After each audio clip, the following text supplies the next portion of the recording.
મને એવું લાગ્યું કે ગાંધી હજી પણ ક્યાંક ને ક્યાંક ગમે ત્યાંથી પડકારા દેતો સામે આવી જાય છે. ગમે એટલા છુપાવી આપણે, પણ જે સનાતન સત્ય છે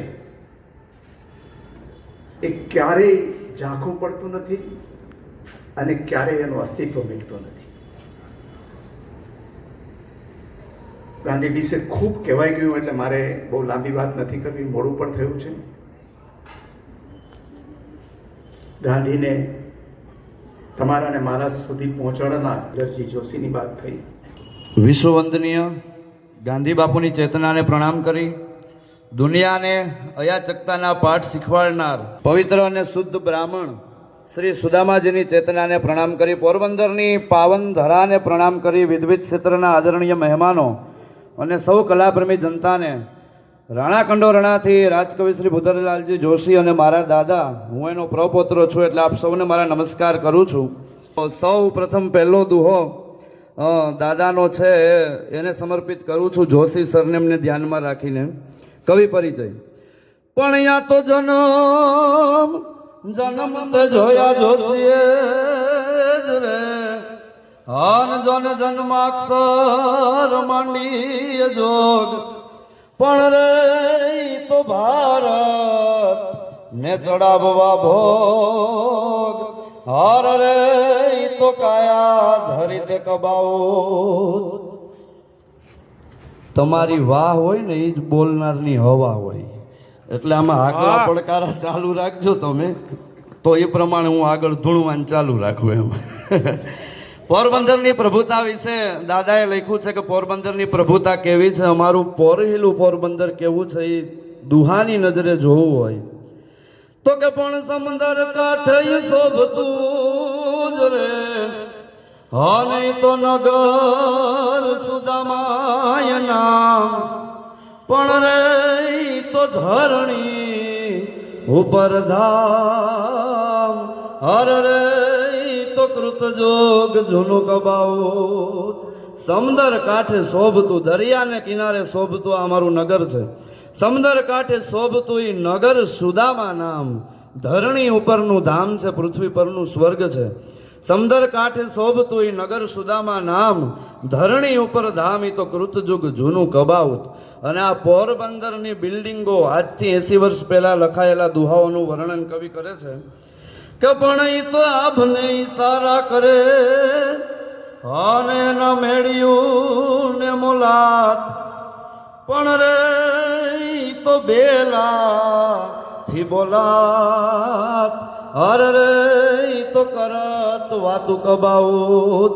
પોરબંદરની આન બાન ને શાન જેને કહી શકાય, રાણો પાણો ને ભાણો, આ આપણું પોરહેલું પોરબંદર છે. એના માટે 3 તાળીઓ તો જેનાથી આપણે ઓળખાઈએ છીએ. તો આજથી 80 વર્ષ 100 વર્ષ પહેલા જે કવિએ લખેલું છે એ આપની સમક્ષ રજૂ કરું છું. પોરબંદરની રક્ષા 4 દેવ કરે એવું એમણે લખેલું ગાંધી દર્શનની પુસ્તકમાં કે પણ પૂર્વે સતનારાયણ પ્રભુ અને ઉત્તરમાં હનુમાન, પણ રે તો પશ્ચિમે કેદારજી, હર રે તો દક્ષિણમાં જલધાણ.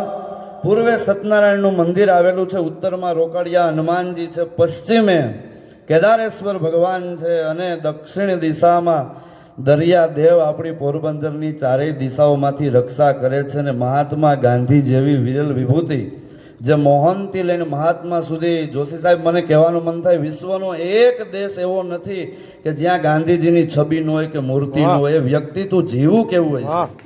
આલ્બર્ટ આઇન્સ્ટાઈન જેવો મહાન વૈજ્ઞાનિક એમ કહી શકે કે હાડ ચામનો માણસ છે, 21મી સદી માની નહીં શકે, ભગવાન થઈને પૂજાય, પણ એ વ્યક્તિત્વ અહીંયા જન્મું છે, કીર્તિ મંદિરમાં જન્મું, એ વ્યક્તિત્વ કેવું હશે.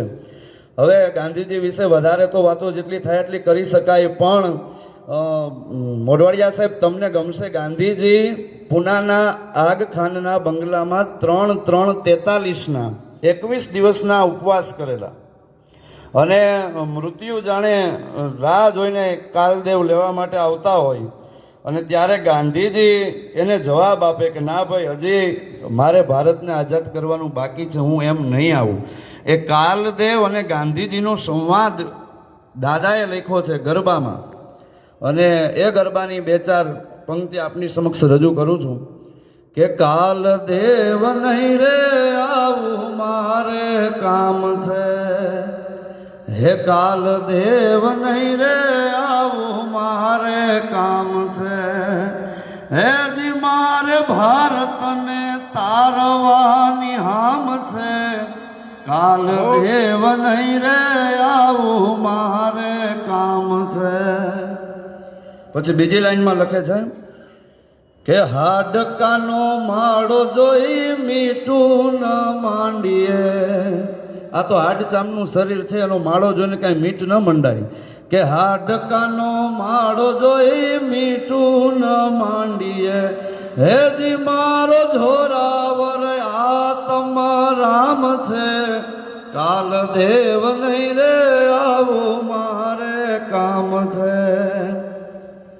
આઝાદી વીણ નહીં આવું વૈકુંઠમાં, હે આઝાદી વીણ નહીં આવું વૈકુંઠમાં, હે જી મારા સુખ વૈકુંઠના હરામ છે, કાલદેવ નહીં રે આવું મારે કામ છે.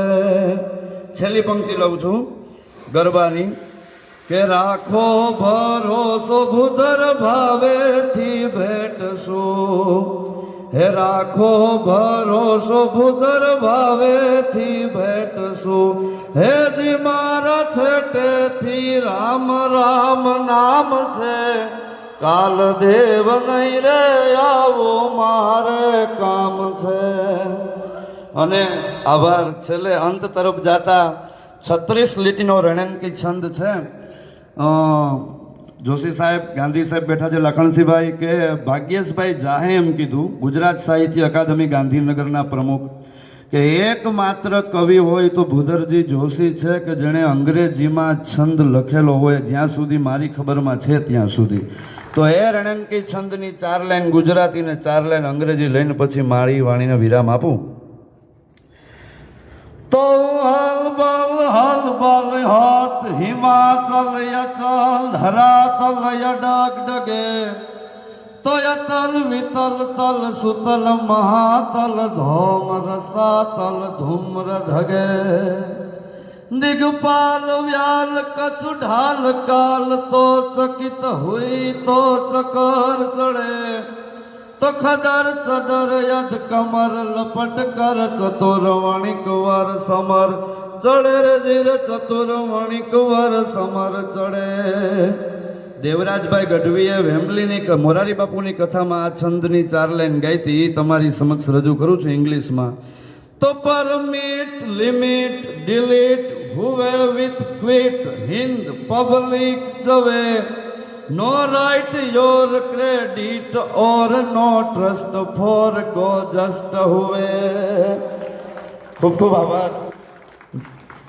Do you charter streamer all Britisher quick oversea order day, तो खदर चदर यद कमर लपट कर, चतुर वणिक वर समर चढ़े रजीर, चतुर वणिक वर समर चढ़े.